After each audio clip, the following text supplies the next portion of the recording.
It all started on a night that seemed so ordinary, one I didn't think much of at the time. You know how those moments are, 1 second, everything feels fine, and the next, your whole world gets turned upside down. It was late, probably around midnight, and I was coming back from a friend's place. We'd had a movie night, ordered pizza, the usual. I wasn't drunk or out of my mind or anything. Just a regular night. The walk back to my place was about 20 minutes, and I'd done it plenty of times before.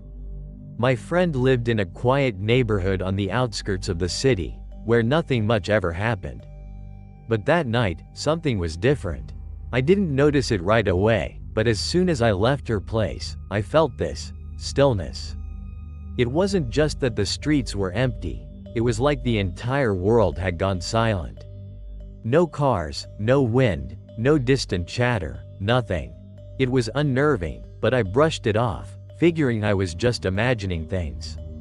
Boy, was I wrong.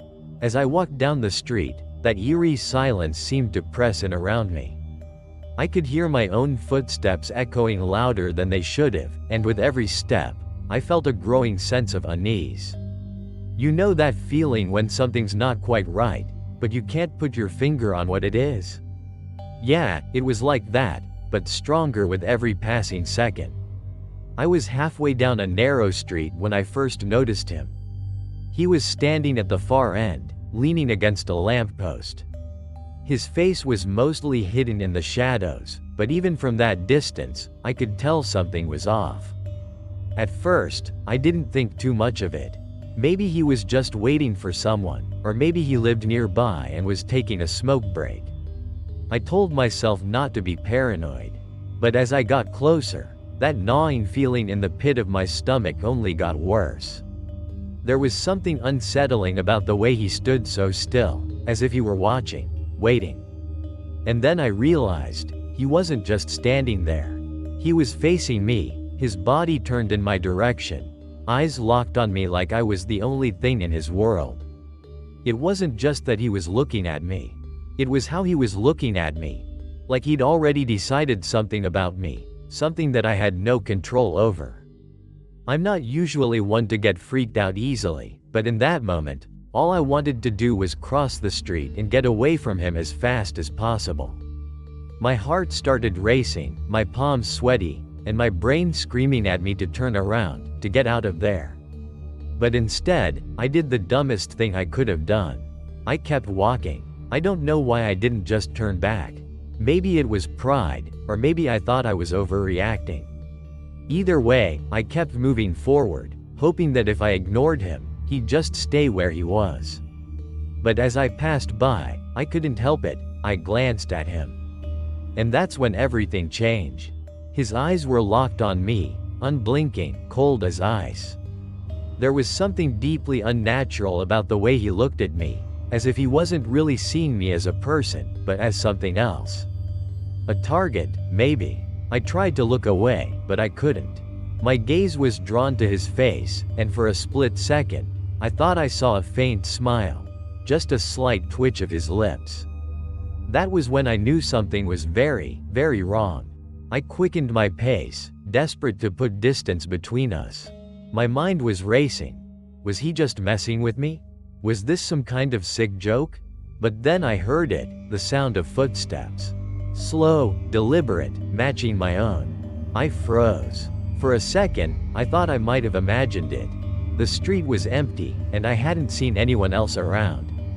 But there it was again. The soft, steady sound of footsteps growing closer.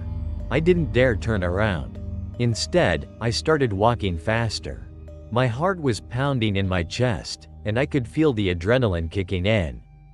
The footsteps behind me quickened to match my pace. Panic set in. Whoever this guy was, he was following me. I finally turned the corner, hoping that maybe I could lose him if I changed direction. But when I glanced over my shoulder, my worst fear was confirmed. He was still there, just a few feet behind me, walking with the same unnerving calm. His face was mostly hidden by the shadow of his hood, but I could still see those eyes.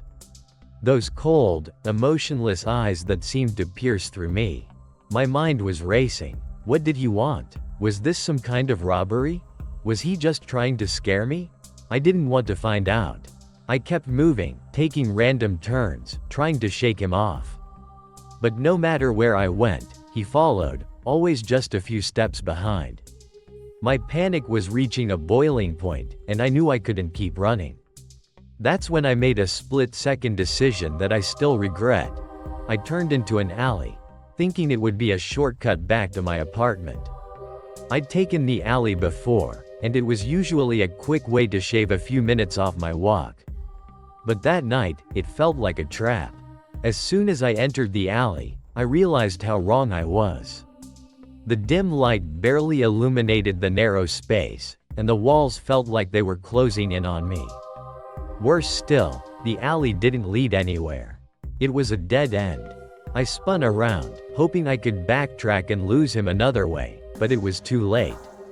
He was already at the entrance, standing there like he had all the time in the world. He didn't say a word, just stood there, watching me with that same unnerving gaze. For a brief moment, time seemed to freeze. My brain was screaming at me to do something, anything, but I felt paralyzed by fear. Then he started moving toward me, slow and steady, like a predator closing in on its prey. That's when I saw it, a flash of metal in his hand. He was holding a knife. My heart sank. This was it. I was trapped, and there was no way out. I backed up until my back hit the wall, my mind racing through every possible escape route, but there was nothing. I was cornered, and he knew it.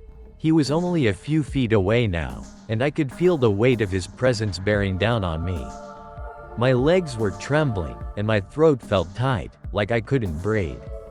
I thought about screaming for help, but the streets had been so empty all night. Would anyone even hear me? And if they did, would they get here in time? But then, just as he reached me, something unexpected happened.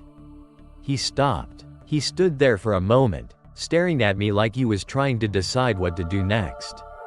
And then, without a word, he lowered the knife and walked away, disappearing back into the shadows as if he'd never been there at all.